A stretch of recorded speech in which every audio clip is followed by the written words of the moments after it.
Hello. Hello. हाँ जी। Hello. हाँ जी। Sir, હું ભારતીય જનતા પાર્ટીના પ્રદેશ કાર્યાલય ગાંધીનગરથી વાત કરી રહી છું. શું મારી વાત ચેતનભાઈ જોડે થાય છે? જી हाँ, चेतनભાઈ જોડે થાય. હા સર, આ કોલ પ્રદેશ કાર્યાલય તરફથી મળેલી જાણકારીની ખરાઈ કરવા માટે કરવામાં આવ્યો છે. સર, તમે ભાજપના કાર્યકર્તા છો? તમને કોને કીધું કે હું ભાજપનો કાર્યકર્તા છું? સર, એટલે આ એક વેરિફિકેશન કોલ છે. તમે ગાંધીનગરથી કરવામાં આવે છે. આમાં જે તમારો કાર્યકર્તા છો કે નહીં, એટલે અમુક તમારો કોઈ હોદ્દો છે, એટલે અમુક વસ્તુનું તમારું વેરિફિકેશન કરવાનું છે સર. તો તમે ભાજપના કાર્યકર્તા છો? એટલે હું ભાજપનો કાર્યકર્તા હોય તો તમને ખબર હોય હું ભાજપનો કાર્યકર્તા છું, અને નથી તો તમે નંબર ક્યાંથી મેળવ્યા છે? તમે નંબર ગમે ત્યાંથી મેળવી લ્યો છો, પણ જયારે કાયમી ભરતી કરવાની હોય, જ્ઞાન સહાયક રદ કરવાનું હોય, ત્યારે તમને આ બધું નથી સૂચતું. રાખ્યું છે. આ તો અમારે પછી હા સર, આ તમારે કોલ કરવાનો હોય છે. તમે ભાજપના કાર્યકર્તા છો કે નથી? મને પેલા એ જવાબ આપો, હું ભાજપનો કાર્યકર્તા હોય તો કાયમી ભરતી થઈ જશે? શું સર?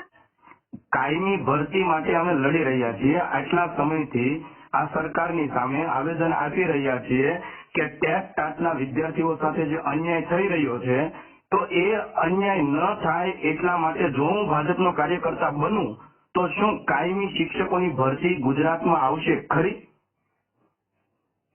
તો તમે એની તમારી વાત ઉપર પહોંચવાનો પ્રયત્ન કરીશું. એટલે કેટલા સમયમાં પહોંચી જશે મેડમ?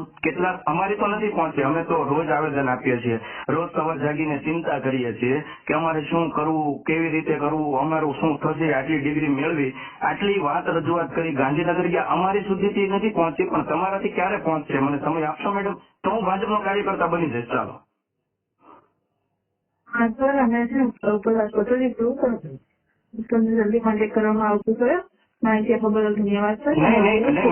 મારી વાત સાંભળો, કોલ ન કાપતા. તમે તો સાંભળો મેડમ, યાર, બીજા કોઈ તો નથી સાંભળતા. તમારી સરકાર નથી સાંભળતી. તમારા પાસે અમારો નંબર છે, અને આમ તો આખા ગુજરાતના યુવાનોના નંબર તમારી પાસે હશે, અને તમે કોલ કરી આ વાત કરો છો, તો અમારી વાત તો સાંભળો. તમારી વાત અમે સાંભળીએ છીએ. ચાલો બેન, હું તમારી વાત સાંભળું. ચાલો, તમે શું કહેવા માંગો છો?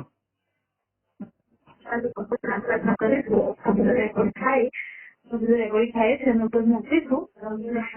સર, એનાથી વધારે અમારા હાથમાં ના હોય. અમે તમારી વાત રાખવાનો પ્રયત્ન કરીશું સર. રેકોર્ડિંગ તો હું કરું છું, હું ઉપર મોકલીશ અમારા ઉમેદવારોને, યુવાનોને, ગુજરાતની જનતાને, કે આવા ફોન આવે છે અમારા ઉપર કે ભાજપના કાર્યકર્તા છો કે નહીં, પણ એ ફોન નથી આવતો તમારી કાયમી ભરતી કરશે. મને ખાલી એટલો મારો સંદેશો ઉપર પહોંચાડો, અને બધા વતી સંદેશો પહોંચાડો કે કાયમી ભરતી ક્યારે થશે. હા સર, અમે પ્રયત્ન કરીશું. અને ક્યારે તમને રિટર્ન કોલ કરશો મેડમ? સર, હવે એ તો તમને થોડા ટાઈમની અંદર સામેથી કોલ કરવામાં આવશે. એટલે કોણ તમે જ કોલ કરશો તો હું આ નંબરમાં પાછો સામો કોલ કરું કે કાયમી ભરતીનું શું થયું? રોજ એક વખત પૂછું મેડમ.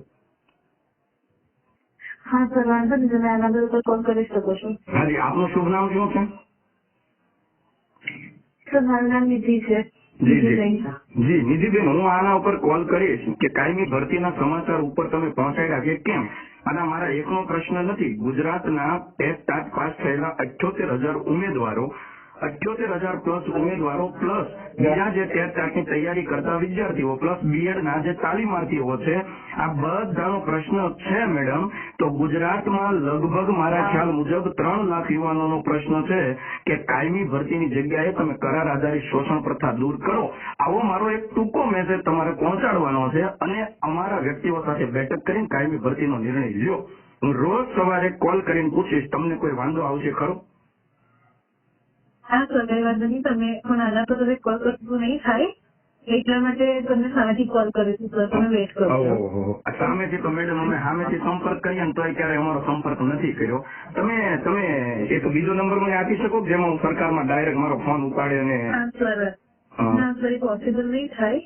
તો તમને મારો નંબર કોને આપ્યો? સર, આ બધા ડેટા અમને ઉપર મતલબ ગાંધીનગરથી આવે છે ને, તમે અમારો બધા ડેટા લઈ લો, અમારા નંબર લઈ લો, અમારા સરનામા લઈ લો, મોબાઈલ નંબર લઈ લો, ઘરના સભ્યોના નામ લઈ લો. આ ડેટા તમારી પાસે આવી જાય, અને અમારે સરકારને સવાલ પૂછવા હોય તો તમે અમને ડેટા ના આપી શકો. ગજબ છે યાર. અમારા ડેટા તમારી પાસે ક્યાંથી આવી જાય છે?